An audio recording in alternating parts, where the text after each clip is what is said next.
Hello, and welcome to Mind Sherlock, where every story feels like a conversation over a warm cup of coffee. Today, I bring you a brand new Sherlock Holmes mystery, filled with twists, clues, and clever deductions. Make yourself comfortable, and let's unravel the case together. And if you'd like, leave a quick comment and tell me where you're joining from. It's always a pleasure to know where our little detective community is tuning in from. Now, let's get started. It was upon one of those rare August mornings in London, oppressively warm, the air thick with the scents of dust and horse-drawn carriages, that I found myself seated across from Sherlock Holmes, observing one of his peculiar studies. The blinds of 221B Baker Street were drawn against the glare of the sun, and the only sound within our sitting room was the occasional rustle of the Times, which I had abandoned in favour of watching my friend's latest occupation.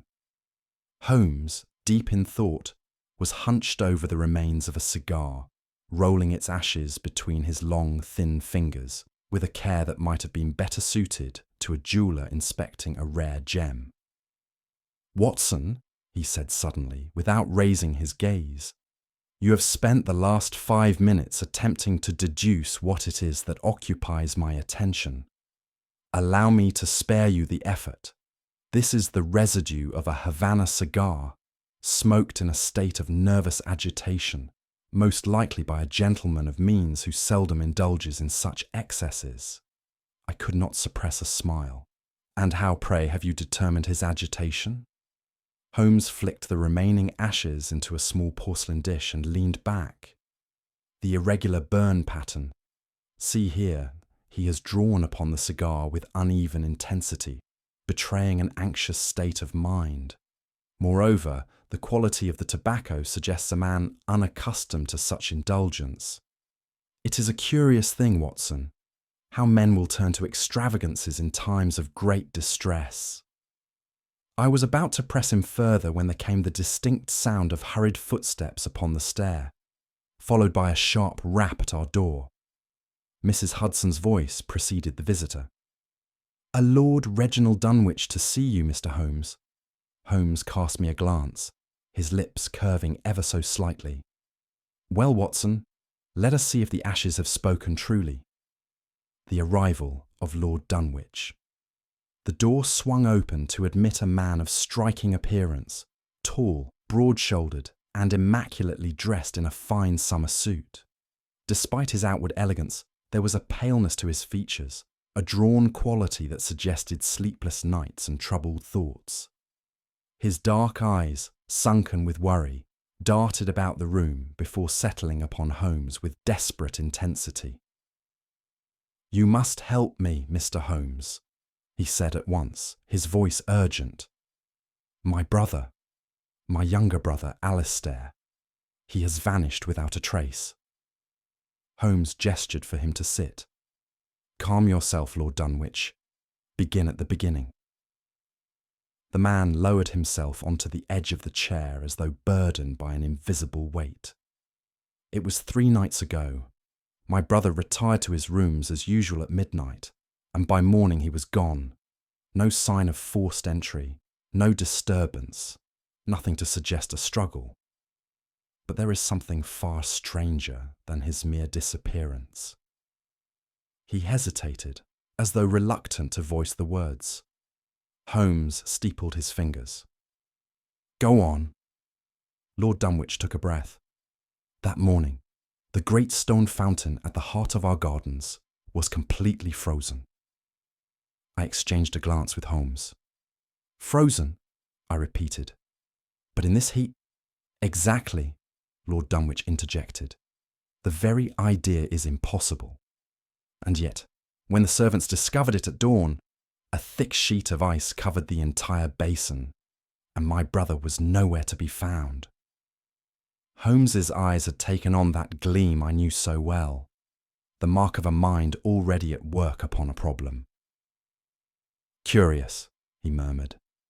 "Tell me everything you know." And thus the case began.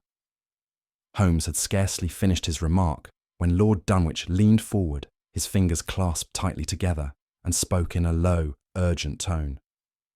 "My brother, Alistair, is missing, Mr. Holmes. Vanished without a trace." Holmes studied him for a moment before replying. "When was he last seen?" "2 nights ago," said Dunwich.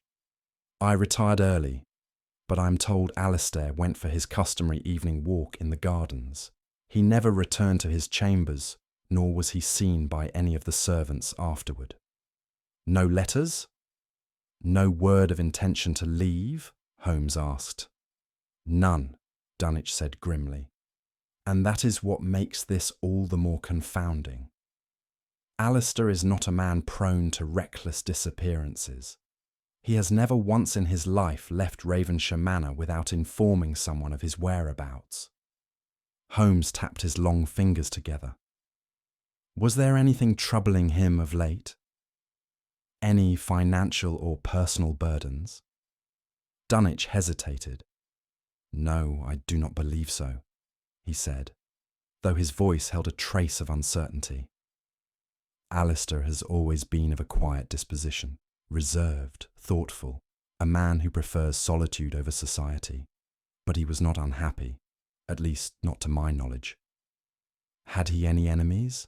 Holmes continued. Lord Dunwich gave a weary shake of his head. "None that I can name. He was well liked, even if somewhat distant." Holmes turned to me. "What do you make of it, Watson?" It was upon one of those rare August mornings in London, oppressively warm, the air thick with the scents of dust and horse-drawn carriages, that I found myself seated across from Sherlock Holmes, observing one of his peculiar studies. The blinds of 221B Baker Street were drawn against the glare of the sun, and the only sound within our sitting room was the occasional rustle of the Times, which I had abandoned in favour of watching my friend's latest occupation. Holmes, deep in thought, was hunched over the remains of a cigar, rolling its ashes between his long, thin fingers with a care that might have been better suited to a jeweller inspecting a rare gem. "Watson," he said suddenly, without raising his gaze, "you have spent the last 5 minutes attempting to deduce what it is that occupies my attention. Allow me to spare you the effort. This is the residue of a Havana cigar, smoked in a state of nervous agitation, most likely by a gentleman of means who seldom indulges in such excesses." I could not suppress a smile. "And how, pray, have you determined his agitation?" Holmes flicked the remaining ashes into a small porcelain dish and leaned back. "The irregular burn pattern. See here." He is drawn upon the cigar with uneven intensity, betraying an anxious state of mind. Moreover, the quality of the tobacco suggests a man unaccustomed to such indulgence. It is a curious thing, Watson, how men will turn to extravagances in times of great distress. I was about to press him further when there came the distinct sound of hurried footsteps upon the stair, followed by a sharp rap at our door. Mrs. Hudson's voice preceded the visitor. "A Lord Reginald Dunwich to see you, Mr. Holmes." Holmes cast me a glance, his lips curving ever so slightly. "Well, Watson, let us see if the ashes have spoken truly." The arrival of Lord Dunwich. The door swung open to admit a man of striking appearance, tall, broad-shouldered, and immaculately dressed in a fine summer suit. Despite his outward elegance, there was a paleness to his features, a drawn quality that suggested sleepless nights and troubled thoughts. His dark eyes, sunken with worry, darted about the room before settling upon Holmes with desperate intensity. "You must help me, Mr. Holmes," he said at once, his voice urgent. "My brother, my younger brother Alistair, he has vanished without a trace." Holmes gestured for him to sit. "Calm yourself, Lord Dunwich. Begin at the beginning." The man lowered himself onto the edge of the chair, as though burdened by an invisible weight. It was 3 nights ago. My brother retired to his rooms as usual at midnight, and by morning he was gone. No sign of forced entry, no disturbance, nothing to suggest a struggle.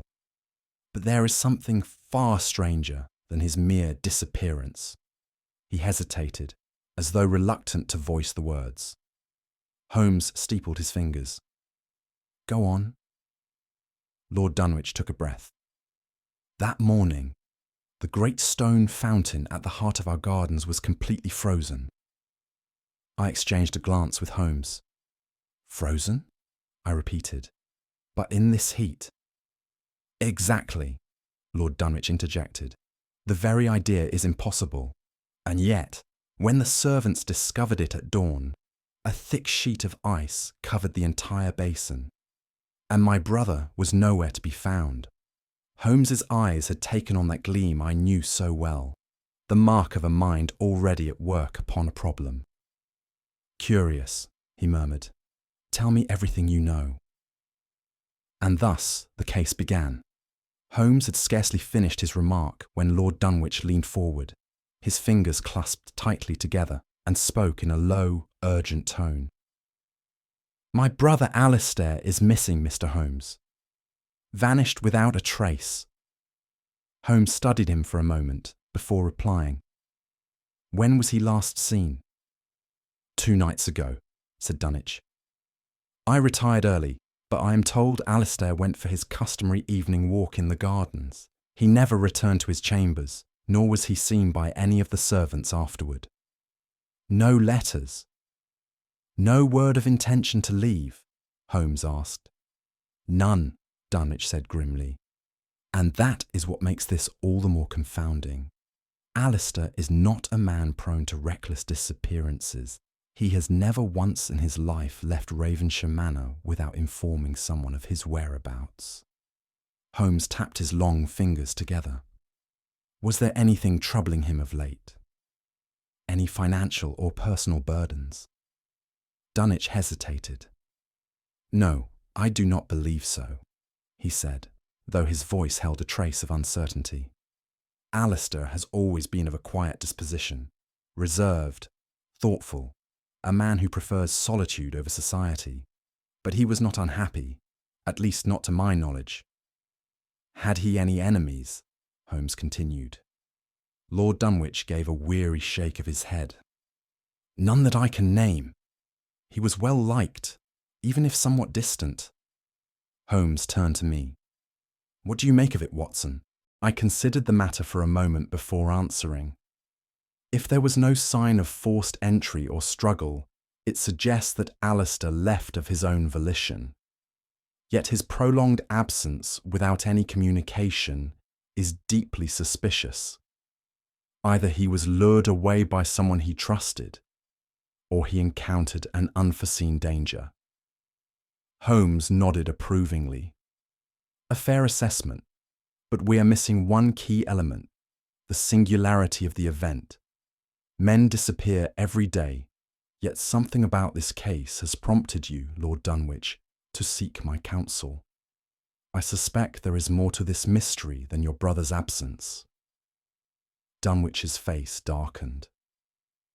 There is, Mr. Holmes, and it is something I cannot begin to explain.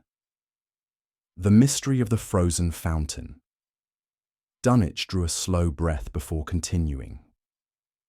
On the morning after Alistair's disappearance, our housekeeper, Mrs. Halford, went into the gardens just after sunrise. She was the first to notice it, the fountain in the central courtyard, frozen solid. Frozen, I repeated in disbelief. But it is August. Precisely, Doctor. Watson, Dunwich said gravely. The night before had been warm, one of the hottest evenings of the season. And yet, the next morning, the great stone fountain, which has stood in our family's gardens for over a century, was covered in ice, as if the heart of winter had descended upon that one spot alone. Holmes, who had been lounging idly in his chair, now leaned forward, his keen eyes flashing with interest. You are quite certain of this? As certain as I sit before you? Dunwich replied. The ice was thick, covering every inch of the fountain. Even the water in the basin had frozen completely. We attempted to break it apart, but it was solid as granite. And there was no sign of tampering, no footprints in the vicinity. None that we could see, but the ground was dry, and it would have been easy for any traces to be obscured. Holmes was silent for a moment, his fingers drumming against the arm of his chair. A frozen fountain in the height of summer, he murmured. Now that, Watson, is a problem most intriguing. He turned his sharp gaze back to Dunwich. You have done well to come to me, my lord. There is a deception at play here, one both clever and theatrical, and I dare say the answer to your brother's fate lies at the heart of it. Holmes takes the case. Holmes rose abruptly, his decision made. We leave for Ravenshire Manor at once. Dunwich exhaled in visible relief. You will help me then? Most assuredly, Holmes replied. I must see this frozen fountain with my own eyes, and I wish to examine your brother's chambers before too many hands have disturbed the scene. There is more to this than mere disappearance. Of that, I am certain. Turning to me, he said, Watson, pack your bag. We shall need provisions for at least a few days. I suspect we are about to uncover something quite extraordinary. And with that, the case had begun. Sherlock Holmes and the Mystery of the Frozen Fountain, a faithful recreation in the style of Sir Arthur Conan Doyle, narrated by Dr. John Watson. Through the fog to Ravenshire Manor.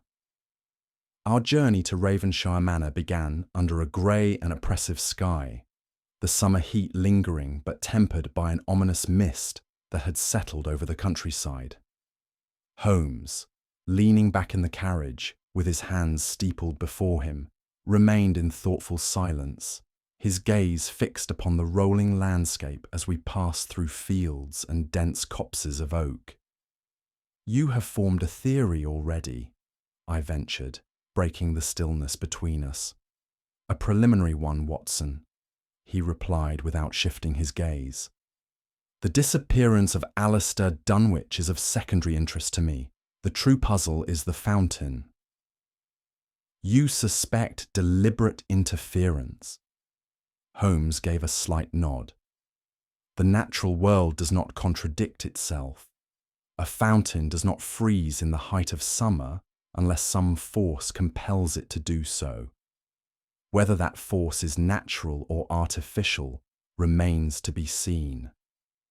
As we neared our destination, the great silhouette of Ravenshire Manor emerged through the mist. A vast and brooding structure of dark stone, its windows like blackened eyes watching our approach. The carriage came to a halt, and Lord Dunwich, who had travelled ahead of us, stepped forward to receive us. His expression was grave. You have come at a most desperate hour, Mr. Holmes, he said as we descended. The household is in great distress. The servants are uneasy, and there are whispers among them. Foolish superstitions that I cannot allow to take root. Superstitions, Holmes echoed, adjusting his coat. Dunwich hesitated. Some believe the fountain's condition is unnatural, an omen of ill fortune. Holmes's lips curled into a fleeting smile. Then let us restore them to reason, my lord. Show me to the fountain at once. A study in ice, examining the frozen fountain. The Dunwich fountain was a grand affair, an elaborate stone structure carved with figures of mythological creatures, its basin broad and deep, and yet, as Lord Dunwich had described, it lay utterly encased in ice. Holmes knelt beside it, running his fingers over the frozen surface. Fascinating, he murmured. Watson, observe the edges of the basin. The ice has not formed gradually, as it would in winter, but rather in a manner suggesting an abrupt and intense freezing process. I followed his gaze and saw that the ice appeared strangely layered, with jagged cracks spidering across its surface. Holmes extracted a small vial from his coat and, using his pocket knife, chipped away a fragment of the ice, sealing it within the glass. A simple test should reveal if any foreign substances were used in its formation. Lord Dunwich, who had been watching with evident unease, spoke hesitantly. "But what could cause such a thing? There has been no frost, no storm, nothing to explain it." Holmes stood, brushing the frost from his gloves. "That, my lord, is precisely what we shall determine. Now tell me, who first discovered the fountain in this state?" "The housekeeper, Mrs. Halford, at dawn." "And the servants, have any dared to approach it?" Dunwich hesitated. "They fear it, Mr. Holmes. They whisper of unnatural forces." Holmes smiled thinly. "Let us leave superstition for the poets. There is a hand behind this, I assure you. It remains only to discover whose." The butler's account, a vanishing in the night. We returned to the manor, where Mr. Bellamy, the butler, awaited us in the drawing room. A tall, thin man with neatly combed silver hair, he carried himself with the quiet precision of one long, accustomed to a life of service. "You were the last to see Alistair Dunwich on the night of his disappearance," Holmes said, settling into a chair and fixing Bellamy with his keen gaze. "Tell me precisely what transpired." Bellamy inclined his head. "Master Alistair was in his study when I retired for the evening. I recall hearing him move through the hall some time later. I assumed he had gone for his usual walk in the gardens. That was the last I heard of him."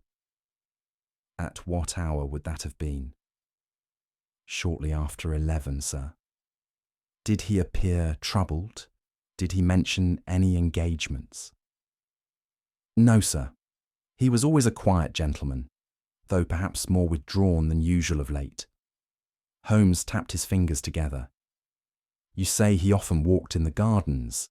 Did he ever frequent the fountain at such hours?" Bellamy hesitated. "On occasion, sir, but never for long. He disliked the cold, and the garden at night could be quite damp." Holmes exchanged a glance with me before rising abruptly. "That will be all for now, Mr. Bellamy. I shall require a word with your housekeeper next." As the butler departed, I turned to Holmes. "You suspect a connection between Alistair's disappearance and the fountain?" Holmes smiled. "I suspect a great many things, Watson, but let us see what the housekeeper can tell us before we draw conclusions." Sherlock Holmes and the Mystery of the Frozen Fountain, a faithful recreation in the style of Sir Arthur Conan Doyle, narrated by Dr. John Watson. The governess's testimony, a mysterious humming sound. At Holmes's request, Miss Eleanor Vale, the governess at Ravenshire Manor, was summoned to the drawing room. She was a composed young woman, her manner restrained, though I detected a flicker of unease in her pale blue eyes as she took her seat opposite Holmes. "You were among the first to notice something unusual on the morning of Alistair Dunwich's disappearance," Holmes began. "Pray, recount exactly what you observed."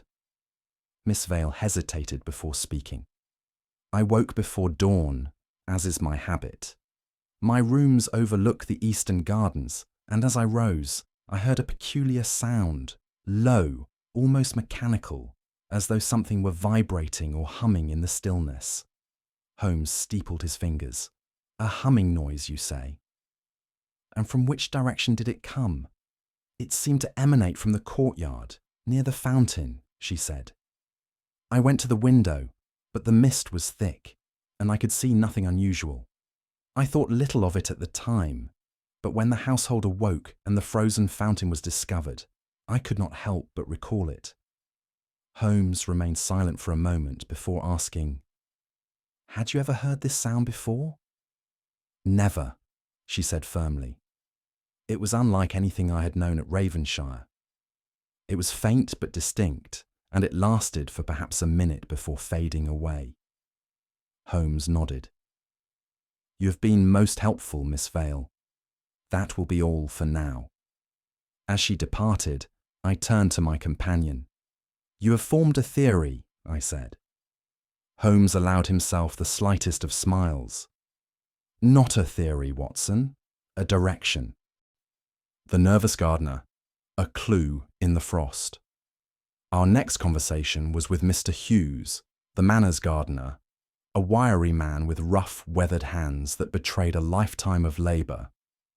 He stood near the doorway, his cap twisted anxiously in his fingers, his manner one of barely concealed agitation. "You tend the grounds here, Mr. Hughes?" Holmes asked, his gaze lingering on the man's hands. "Aye, sir," Hughes muttered. "For near 15 years now." Holmes nodded. "And tell me, what do you make of the fountain's condition?" The man hesitated, his eyes darting towards Lord Dunwich as if seeking permission to speak. "It ain't natural, sir," he said at last. "I've never seen the like." Holmes regarded him keenly. "And yet, you seem troubled by something else. Tell me, Mr. Hughes, how did you come by that frostbite on your fingers?" Hughes stiffened, his knuckles whitening as he clutched his cap. "Frostbite," he repeated. I don't know what you mean." Holmes extended a hand towards him. "Allow me," he said, taking the man's fingers gently between his own. "The skin here, see, Watson, has the telltale pallor of exposure to extreme cold, though we are in the height of summer. Curious, is it not?"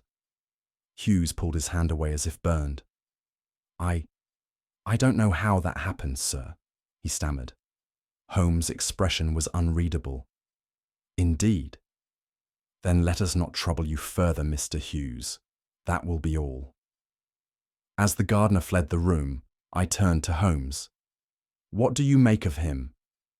"Fearful men stumble over their own lies, Watson," Holmes murmured.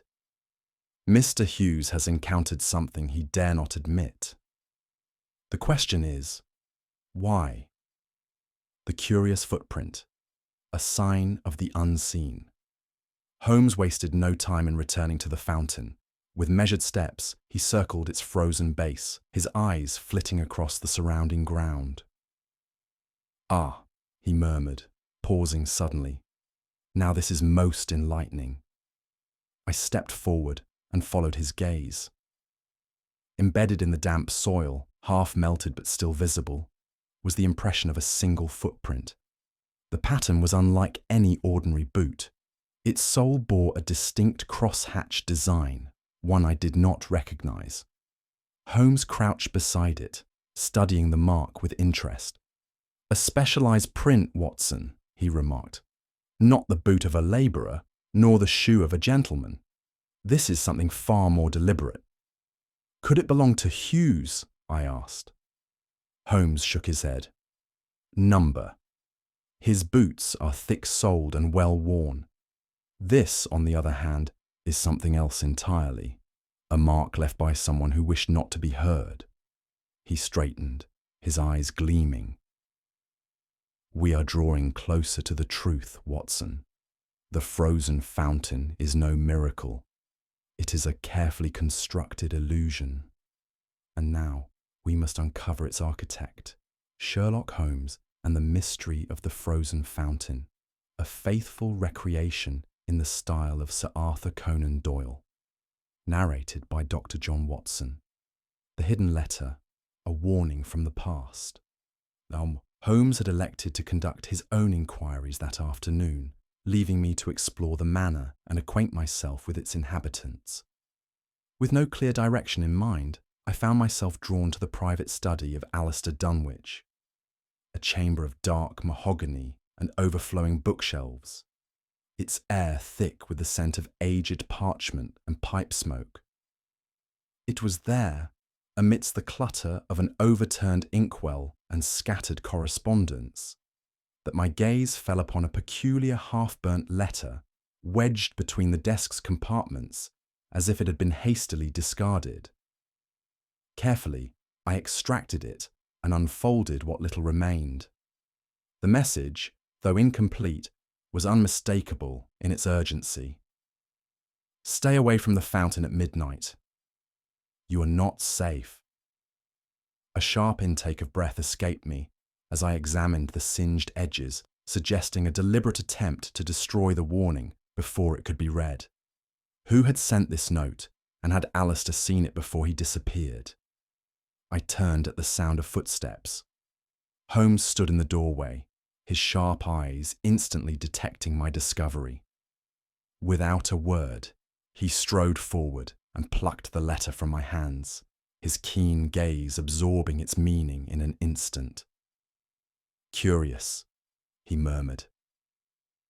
"This is no idle superstition, Watson. Someone knew of the danger lurking at that fountain and sought to prevent Alistair from encountering it. The question is, did he heed this warning, or did it come too late?" I hesitated. If he had read it, surely he would not have gone. Holmes' expression darkened. Unless, of course, he had no choice. Slipping the letter into his pocket, he turned on his heel. "We have no further need for speculation, my dear fellow. Tonight, we shall observe the fountain for ourselves. A nightly vigil. Awaiting the unknown." The house had long since retired for the evening when Holmes and I made our way through the moonlit gardens, our coats drawn tightly against the lingering heat of the summer night. Though the air was still, I could not shake the feeling of unseen eyes watching from the manor's shadowed windows. Holmes led the way toward the frozen fountain, his movements noiseless upon the gravel path. "Miss Vale's testimony has provided us with an invaluable clue," he murmured. "If this phenomenon is to repeat itself, it shall do so at the stroke of midnight." I checked my watch. "We have but 10 minutes. We took our positions beneath the foliage of a hedgerow, allowing us an unobstructed view of the fountain while remaining concealed from sight. The manor loomed behind us in the darkness, its grand facade now seeming oddly spectral against the moonlight. Holmes remained perfectly still, his gaze fixed upon the fountain's surface. "Prepare yourself, Watson," he whispered. "Whatever occurs tonight shall either confirm or unravel our suspicions." I strained my ears against the quiet. Not a whisper of wind stirred the trees. The very air itself seemed to hold its breath in anticipation. Then, from the depths of the garden, a sound reached us, low, vibrational, a distant humming. I tensed. "Holmes, do you hear that?" His hand tightened upon my wrist. "Steady yourself, Watson. It has begun." The humming in the darkness. The humming grew steadily louder, a strange resonance that seemed to vibrate through the very air around us. It was unlike any natural sound, a mechanical whir, faint but persistent, as though some unseen mechanism had stirred to life. Holmes remained rigid beside me, his sharp eyes scanning the surroundings. "Note the direction, Watson. It does not emanate from the house, nor from the trees." I swallowed. "The fountain," I murmured. "It's coming from beneath the fountain." Even as the words left my lips, a thin veil of mist began to rise from the edges of the stone basin, curling like spectral fingers toward the sky. In the moonlight, it shimmered with an unnatural brightness, and within moments the air turned unnervingly cold, a stark contrast to the summer's warmth that had lingered only moments before. Holmes exhaled softly. "A controlled reaction," he murmured. "Fascinating." I turned to him in astonishment. "You expected this?" "Not entirely," he admitted. "But I suspected that what we witnessed this morning was no singular event. Whoever orchestrated this spectacle has done so with deliberate precision, and, if I am not mistaken." He broke off suddenly, his gaze snapping toward the dense tree line beyond the gardens.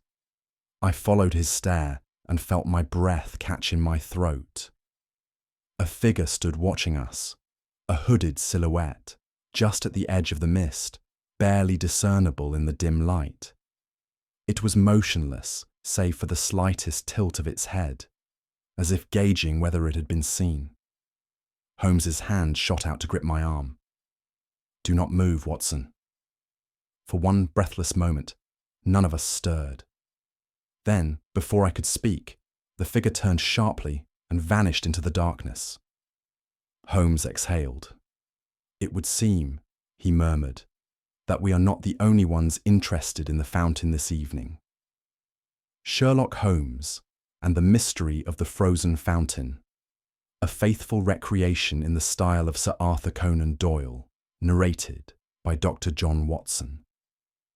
The frost awakens, an unnatural freeze. The humming continued, low and persistent, as the mist thickened around the fountain, curling like ghostly tendrils above the frozen water. A peculiar chill began to spread through the air, unnatural and piercing, sinking into my very bones. Holmes, beside me, was utterly still, his gaze fixed on the fountain's edge. "Observe, Watson," he murmured. "We are witnessing an impossibility." Before I could reply, a faint crackling sound reached my ears. My breath caught as I saw thin veins of ice spreading outward from the base of the fountain, creeping over the stonework with unnatural speed. Within moments, the entirety of the basin was glazed in frost, its once liquid surface now a solid, shimmering sheet. "Incredible," I whispered. "It is as if winter itself has descended upon this one spot." Holmes gave no response. Instead, he stepped forward, extending his hand cautiously toward the ice. His fingertips barely brushed the surface before he pulled back sharply. "As I suspected," he muttered. "This is no ordinary frost." The mist had begun to dissipate, retreating as swiftly as it had appeared. The humming, too, faded into silence, leaving behind an eerie stillness. The transformation was complete. "Holmes," I said hoarsely, "how is this possible?" He turned to me, his expression unreadable. "It is not a question of possibility, Watson. It is a question of intent. Someone has gone to extraordinary lengths to create this illusion. The means are secondary. For now, we must ask ourselves, why?" The night was silent, save for the rhythmic ticking of my pocket watch. Midnight had passed, and yet the frozen fountain remained, an impossible monument to the unseen hand that had orchestrated it. Holmes exhaled softly. "Come, Watson, let us see what further impossibilities present themselves upon closer inspection." A detective's keen eye. Observing the impossible, Holmes knelt beside the fountain, his fingers gliding just above the ice's surface without making contact. His sharp gaze flickered from the edges of the basin to the ground surrounding it, scrutinizing every minute detail. "Tell me, Watson," he said suddenly, "what do you notice about the frost pattern?" I leaned closer, though my untrained eyes could discern little beyond its bizarre formation. "It is uneven," I ventured. "The ice appears thicker along certain edges, almost as though—" I hesitated, the realization striking me. "As though it has been directed to form in a particular way." Holmes gave a rare nod of approval. "Precisely. The frost is not distributed at random. It has a deliberate structure, guided rather than naturally occurring. See here."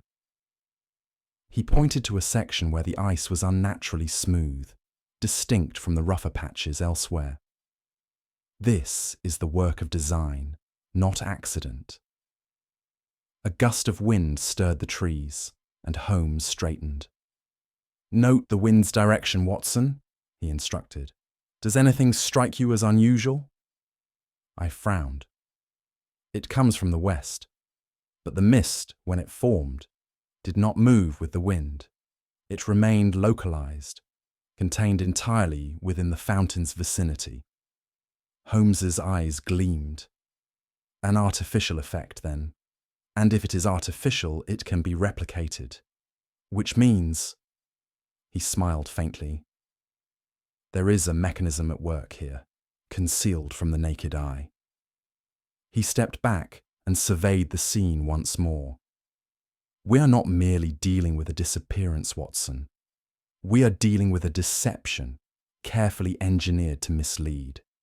And I intend to uncover who has taken such pains to construct it. With that, he turned sharply on his heel. Come, the night is far from over. Sherlock Holmes and the Mystery of the Frozen Fountain. A faithful recreation in the style of Sir Arthur Conan Doyle, narrated by Dr. John Watson. The shadow in the woods. The night had grown unnaturally still, the air thick with the remnants of mist as Holmes and I turned from the frozen fountain, our minds grappling with the events we had just witnessed. The sudden manifestation of frost, the eerie humming, the chilling mist. It was a spectacle that defied all reason, and yet Holmes, ever composed, seemed to regard it merely as another puzzle to be solved. Extraordinary, I murmured, glancing back at the basin, still encased in ice. It vanishes as swiftly as it comes, leaving no trace beyond the unnatural cold. On the contrary, Watson, Holmes corrected, brushing a gloved hand against his sleeve, where a faint residue of frost clung. It leaves traces in abundance. We have merely yet to decipher them. I might have pressed him further, had my attention not been arrested by a flicker of movement beyond the tree line. A figure stood there, barely discernible against the darkness. Cloaked and hooded, it lingered just at the edge of visibility, watching. "Holmes," I hissed, gripping his arm. He followed my gaze, his body tensing for the briefest moment. Then, with a swift motion, he stepped forward. "Stay here," he commanded. But before either of us could act, the figure turned sharply and disappeared into the woods. "After him, Watson!" Holmes exclaimed. We pursued at once, crashing through the undergrowth, but the figure moved with startling agility, slipping between the trees like a wraith. The thick mist clung to the earth, obscuring our path, and in mere moments we had lost him to the shadows. Holmes halted abruptly, his breath measured. That, he said, was no idle wanderer. That was a man with purpose. And what purpose could that be? I asked. Holmes turned back toward the fountain. To ensure that we did not witness what we just have. A theory begins to take shape. Holmes retraced his steps toward the fountain, his sharp gaze sweeping over the ground as if expecting to find the answers etched in the very earth beneath our feet. I followed in silence, knowing better than to disturb him when his mind had begun assembling the fragments of a case. At last, he spoke. "Consider the facts as they stand, Watson. We have before us an unnatural freezing phenomenon, a man vanished without a trace, a warning letter burned before it could be read, and now, a concealed observer lurking in the woods. All separate peculiarities, I mused, but connected, you believe?" "Indisputably," Holmes said. "The challenge is determining how. Let us begin with the fountain. What do we know?" I frowned. "It freezes instantaneously at a precise time, regardless of the summer heat. The frost pattern was deliberate, and it was unaffected by the wind." "Excellent," Holmes said approvingly. "It is artificial then, a controlled event. And if it is controlled, it is repeatable. Now ask yourself, who benefits from such an illusion? Someone who wishes to create fear, I suggested. The servants spoke of superstition. Perhaps they were meant to believe in some supernatural force at work. Holmes nodded.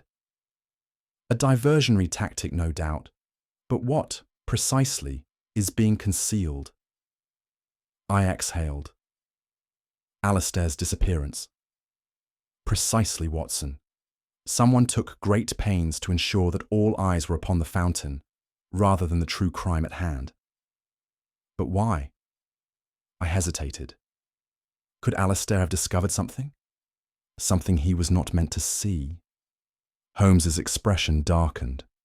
That is my belief. The letter warned him away from the fountain, and yet he vanished on the very night that the phenomenon occurred. What does that tell you? I stiffened. That he went despite the warning. Holmes tapped a finger against his chin. Or he was drawn there. The thought sent a shiver through me, one not entirely due to the unnatural cold. Holmes turned toward the manor. Come, Watson. It is time we turned our attention to the living rather than the vanished. I believe our answers lie not in the fountain, but within the walls of Ravenshire Manor itself.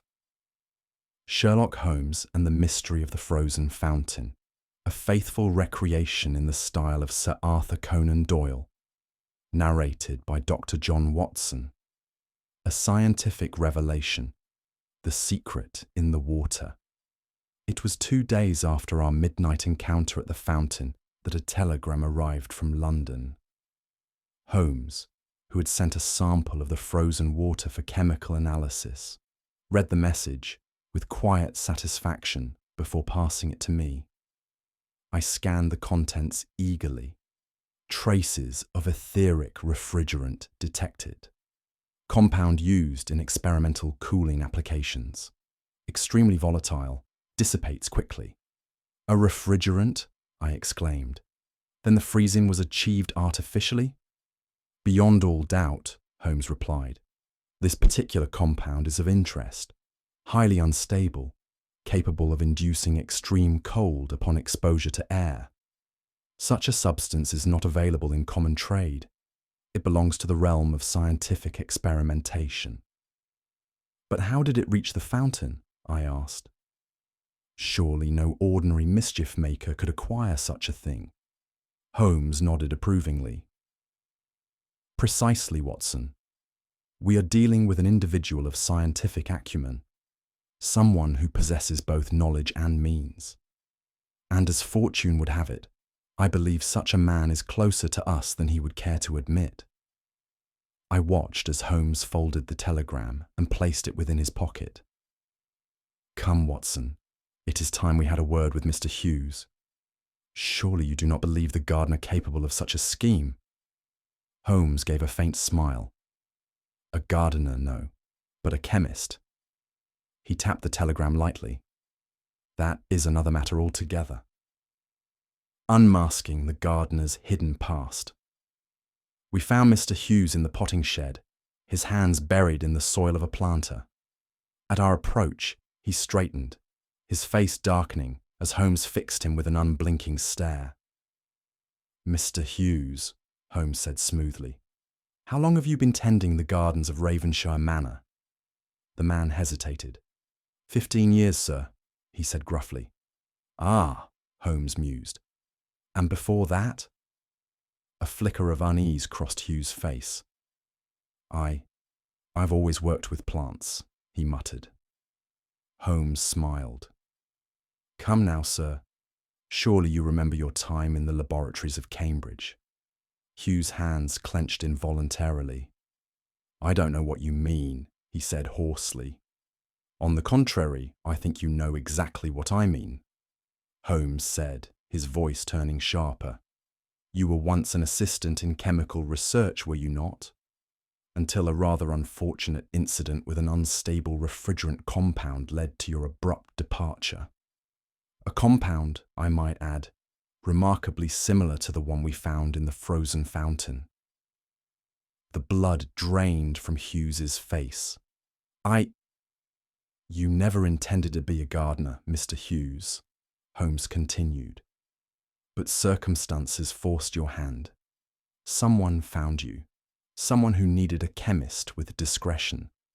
And so you came to Ravenshire, tending the flowers by day, while by night you conducted experiments of a very different nature. Hughes took a step back, his breath shallow. I had no choice, he whispered. Holmes folded his arms. No choice. Or did Lord Dunwich make you an offer you could not refuse? A mechanism of deception. Hughes remained silent, but his stricken expression was confession enough. Holmes pressed on. You were instructed to create an illusion, to freeze the fountain in a manner that would defy logic, bewilder the household, and divert suspicion away from the true crime. Holmes gestured toward the gardens. You did not use magic, you used science. Somewhere beneath that fountain, concealed from sight, lies a mechanism, a device designed to release the etheric refrigerant at a precise moment. The moment it contacts air, it triggers an instantaneous freeze, creating a spectacle so unnatural that no one would think to question what else was happening that night. Hughes swallowed hard. I never meant for harm to come to him. To whom? I demanded. Alistair? Holmes's gaze sharpened. So you know what happened to him? Hughes hesitated, but before he could speak, Holmes turned abruptly to me. Watson, we must examine the fountain at once. If I am correct, we shall find proof that will unravel this entire affair. And with that, we strode back into the night, toward the frozen fountain and the truth it concealed.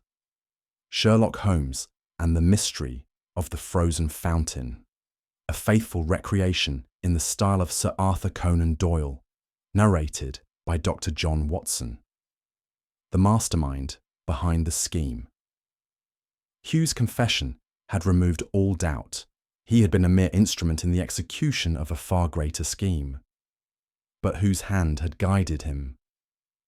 Holmes, standing before the trembling gardener, regarded him with an expression of cool detachment. You were not acting alone, Hughes, he said. A man in your position, despite your scientific knowledge, would have no reason to orchestrate this elaborate deception unless compelled by another. Hughes swallowed hard. I had no choice, he muttered. Holmes steepled his fingers. Indeed. You were paid handsomely, no doubt, to install the cooling mechanism beneath the fountain, ensuring that the illusion of an unnatural freeze would divert all attention away from what truly transpired that night. But who instructed you? Hughes hesitated, his gaze flickering toward the grand corridors of the manor beyond. Come now, Holmes urged, his voice dangerously soft. You are protecting a man who would not hesitate to cast you aside should the need arise. You hold no loyalty to him, but I assure you, if you remain silent now, the law will show you no such consideration. The gardener's resolve crumbled. He exhaled shakily. It was Lord Reginald Dunwich, he confessed at last. He came to me months ago. He knew of my past. He said he needed a deception, something to throw off suspicion. I never knew what would happen to Master Alistair. Holmes turned to me with quiet satisfaction. There it is, Watson. The answer we expected. I felt a wave of cold realization. Lord Dunwich, I repeated. But why would he go to such lengths? Holmes' expression darkened. To rid himself of his own brother, and claim the Dunwich inheritance for himself. Setting the trap. A public declaration. Holmes wasted no time in acting upon Hughes' confession.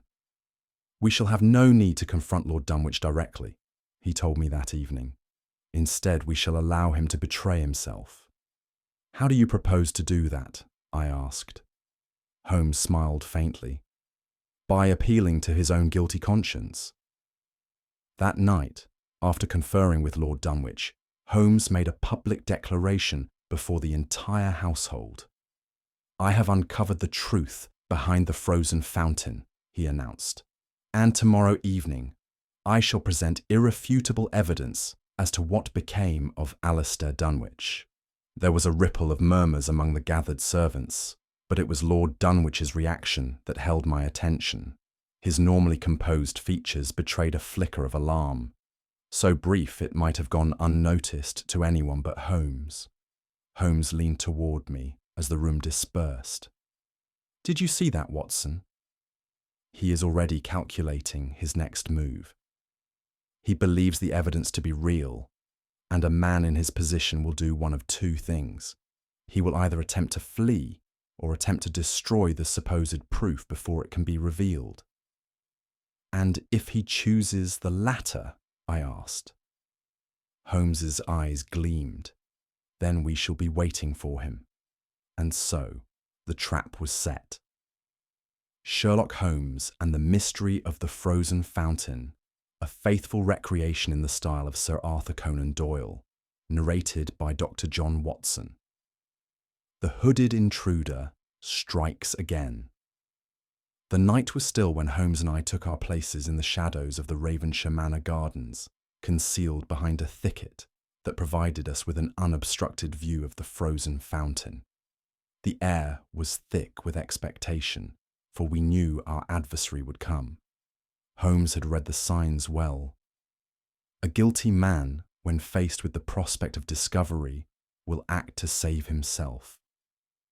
And so, when the clock struck 2, a figure emerged from the rear entrance of the manor, moving with cautious, deliberate steps across the gravel path. He was cloaked and hooded, just as we had seen before in the woods. He glanced about, assuring himself that no one was watching, then knelt beside the fountain. A gloved hand reached into the basin, fumbling at some hidden mechanism beneath the ice. Holmes did not hesitate. "Hold!" he commanded, stepping forward. The figure started violently, spinning to flee, but I was already upon him. I seized him by the arm, and he struggled fiercely, twisting in my grasp. Holmes joined me in restraining him, and with a single, forceful motion, he tore back the hood. The pale and contorted face of Lord Reginald Dunwich was revealed beneath. The shocking unmasking. Lord Dunwich exposed. Dunwich's expression was one of utter shock and fury. For a moment he was speechless, his eyes darting between us, his mind scrambling for some desperate means of escape. "It is over, Lord Dunwich," Holmes said coldly. "You may dispense with further pretences." Dunwich's lips parted as if to protest, but Holmes silenced him with a wave of his hand. "There is no explanation you could offer that would redeem you. You were seen, my lord, first in the woods, and now here, in the act of destroying the very evidence that could convict you." Dunwich's face twisted. "You know nothing," he spat. Holmes gave a mirthless smile. "On the contrary, I know everything. You orchestrated the entire affair, the frozen fountain, Alistair's disappearance, Hugh's unwitting involvement, all to secure your inheritance. But your greatest mistake, my lord, was underestimating me." With that, Holmes turned to me. "Watson, be so good as to fetch Lord Dunwich's household. I believe they deserve to hear the full confession of their master." Dunwich slumped in defeat, his final gambit spent. The case was at last laid bare. Sherlock Holmes and the Mystery of the Frozen Fountain, a faithful recreation in the style of Sir Arthur Conan Doyle. Narrated by Dr. John Watson. A sinister scheme unveiled. The assembled household stood in stunned silence as Holmes faced Lord Dunwich, whose features, though still defiant, betrayed a flicker of resignation. The truth had come to light, and there was no escape. "You would do well, my lord," Holmes began, his voice steady and unwavering, "to abandon any lingering thoughts of denial. The weight of evidence is as solid as the ice you so cunningly employed in your deception. Dunwich exhaled sharply. "You are mistaken," he said, but the words rang hollow. Holmes ignored him. "Your scheme was simple in its ambition, but brilliant in its execution. Your brother Alistair stood between you and a considerable inheritance, an insurmountable obstacle, save for his removal. But mere disappearance would not suffice. You needed a spectacle, something so confounding that it would divert all attention from the truth." Dunwich's jaw tightened, but Holmes continued.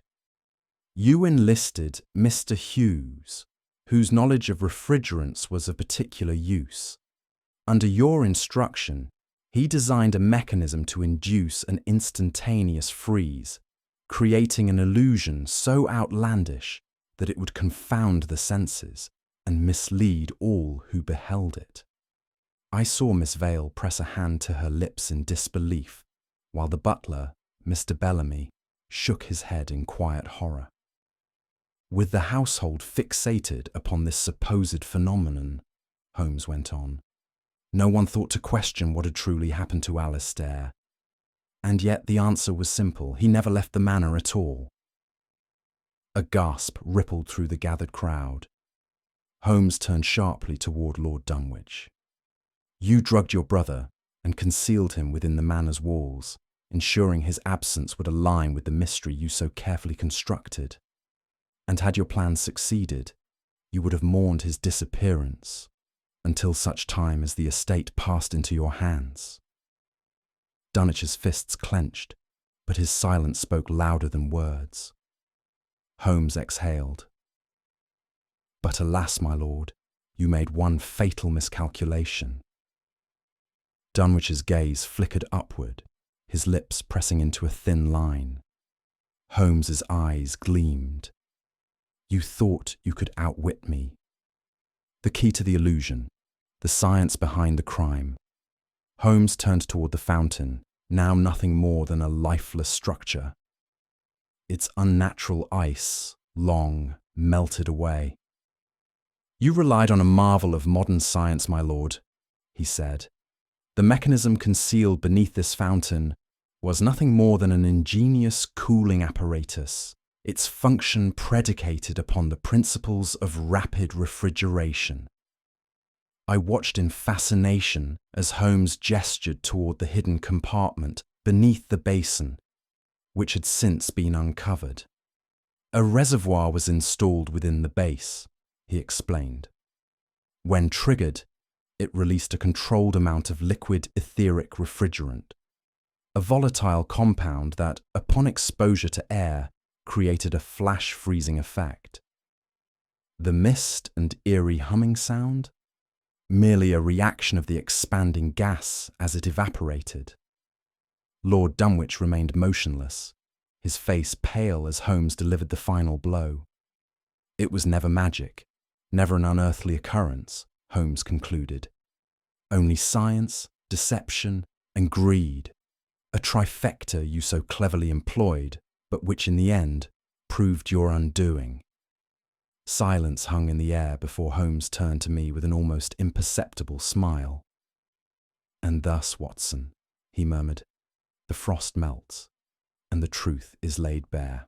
Sherlock Holmes and the Mystery of the Frozen Fountain, a faithful recreation in the style of Sir Arthur Conan Doyle. Narrated by Dr. John Watson, The Fate of Alistair Dunwich.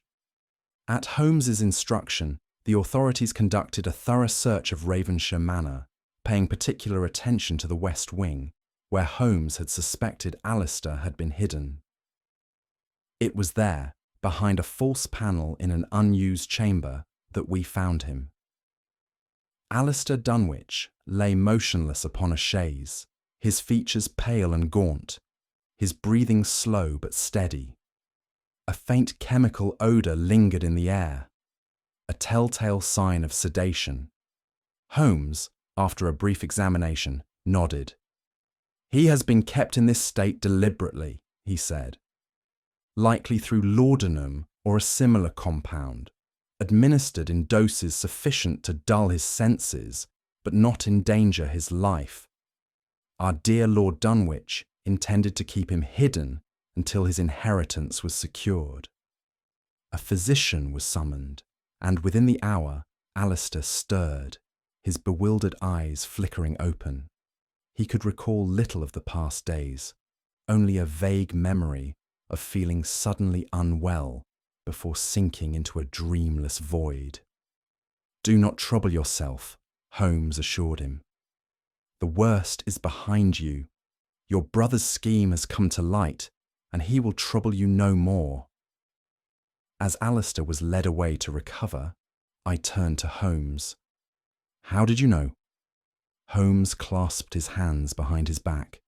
"A man does not simply vanish, Watson. He is either taken away or never leaves at all."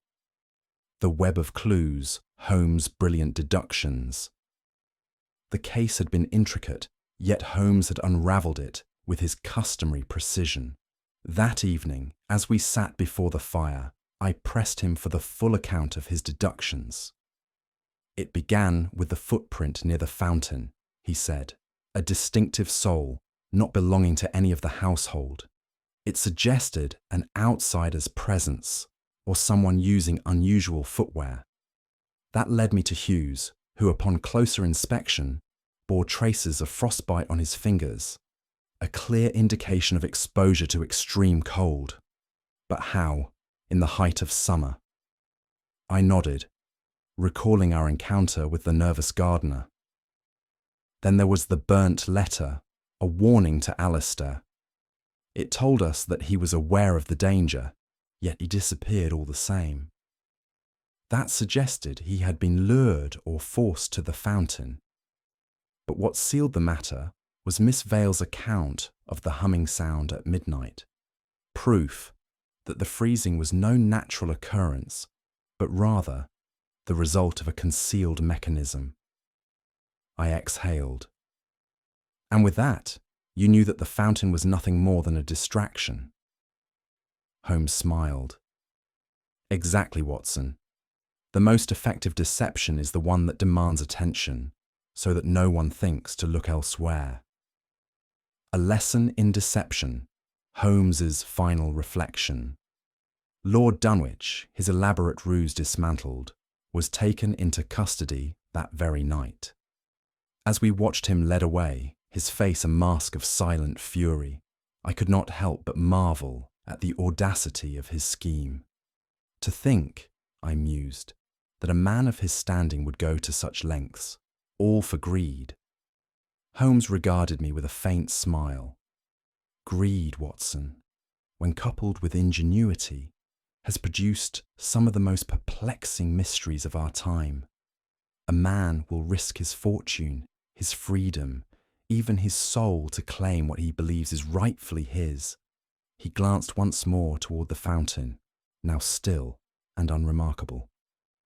But in the end, deception is a fragile thing. It requires careful maintenance, and one mistake, one cracked illusion, brings the entire scheme crumbling down.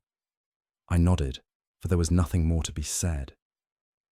The case had run its course, and justice had prevailed. The journey home. Watson's closing thoughts.